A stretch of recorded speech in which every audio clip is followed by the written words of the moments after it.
Hello everyone, welcome back to my channel. চলে আসলাম নতুন আরেকটা ব্লগ নিয়ে। আমি যাচ্ছি বাপের বাড়ি।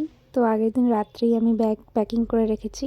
আর দেখো সকাল সকাল উঠে কিন্তু রেডি হয়ে গেছি। এমনি দিন সকাল সকাল আমার ঘুম ভাঙে না, কিন্তু বাপের বাড়ি যেই দিন যাবো সেই দিন সকালবেলা 7টার দিকে ঘুমটা ঠিক ভেঙে যায়।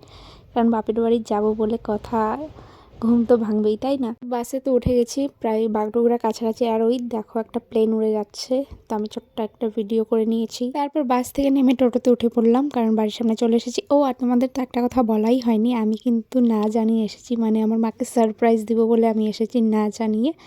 আর 10:30টার মধ্যে কিন্তু আমি ঢুকে গেছি। তো আমার মা খুব অবাক হয়ে গেছিলো যে এটা কে।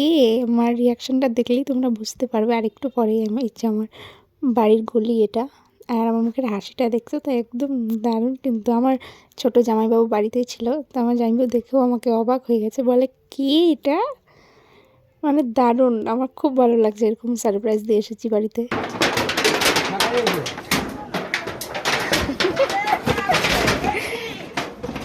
কি কি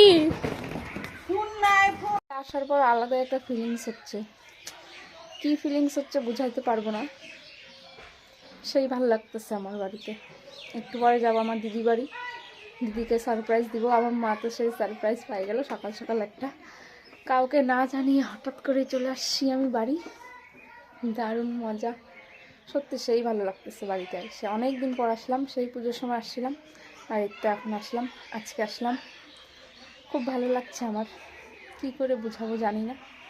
চলো ভিডিওটা আজকে এখানেই শেষ করি, দেখা হবে নেক্সট ব্লগে। সবাই ভালো থেকো, টাটা বাই।